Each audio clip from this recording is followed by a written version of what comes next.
24 घंटे में उड़ीसा में रेनफॉल का डिस्ट्रीब्यूशन वाइड स्प्रेड रहा है। 2 जगह पर वेरी हैवी रेनफॉल और 6 जगह पे हैवी रेनफॉल जो है दर्ज किया गया है। यह जो सबसे हाईएस्ट वर्षा है क्योंझार के जोड़ा में 130.2 मिलीमीटर दर्ज की गई है वर्षा। सिग्निफिकेंट वेदर सिस्टम की बात करें तो जो low pressure area south west Bangladesh और अर्जेंटीना गंगेटिक वेस्ट बंगाल के ऊपर था वो वेस्ट नॉर्थ वेस्टवर्ड मूव किया और एट प्रेजेंट वो सुबह अगर 5:30 आवर्स IST ऑब्जर्वेशन के हिसाब से एक well marked low pressure area बन गया हुआ है और गंगेटिक वेस्ट बंगाल नेबरहुड के ऊपर लाई कर रहा है। यह जो सिस्टम है सुबह 8:30 बजे भी वेल मार्क्ड लो प्रेशर की तरह ही बना हुआ है। इसकी जो एसोसिएटेड साइक्लोनिक सर्कुलेशन है वह समुद्र सतह से 7.6 किलोमीटर ऊंचाई तक बनी हुई है और ऊंचाई के साथ जाते हुए दक्षिण दिशा की तरफ ये जो है टिल्टेड है। यह जो सिस्टम धीरे धीरे नॉर्थ वेस्टवर्ड की तरफ मूव करता हुआ झारखंड की तरफ अक्रॉस झारखंड की तरफ जाएगा अगले 24 घंटे में। तो इस सिस्टम के प्रभाव वजह से आज भी उड़ीसा में वाइड स्प्रेड रेनफॉल का डिस्ट्रीब्यूशन रह सकता है, यानी ज्यादातर स्थानों में हल्की से मध्यम वर्षा होने की संभावना है। और वार्निंग की बात करें तो 2 जगह पे मयूरभंज क्योंझार में हम लोगों ने isolated heavy to very heavy with isolated extremely heavy rainfall होने की संभावना है, इसकी वजह से रेड वार्निंग दी गई है।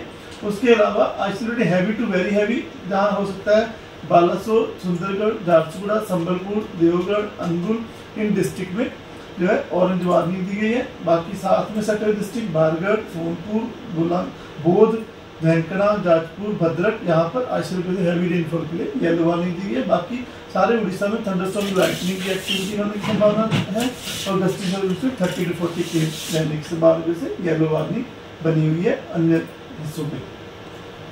19 तारीख को डे 2 में भी जो हम एक्सपेक्ट कर रहे हैं कि वाइड स्प्रेड डिस्ट्रीब्यूशन रह सकता है और सुंदरगढ़, झारसुगुड़ा, संबलपुर, क्योंझार इन डिस्ट्रिक्ट में ऑरेंज अलर्ट दिया गया। Isolated heavy to very heavy rainfall होने की संभावना से मयूरभंज, देवगढ़, अनुगुल, बारगढ़, सोनपुर इन डिस्ट्रिक्ट में येलो अलर्ट दिया गया है। हैवी रेनफॉल 1-2 स्थानों पे होने की संभावना की वजह से इसमें डे 3 20 तारीख को सुंदरगढ़, झारसुगुड़ा में हैवी रेनफॉल होने की संभावना है, यहाँ येलो वार्निंग दी गई है।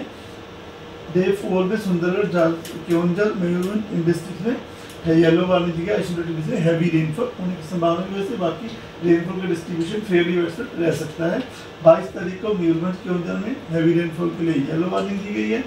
23 तारीख को कोई वार्निंग नहीं है, रेनफॉल का डिस्ट्रीब्यूशन स्कैटर रह सकता है। 24 तारीख को फिर से बालासोर, मयूरभंज, क्योंझार इन डिस्ट्रिक्ट में जो है येलो वार्निंग आइसोलेटेड बेसिस पे हैवी रेनफॉल मामले में दी गई है।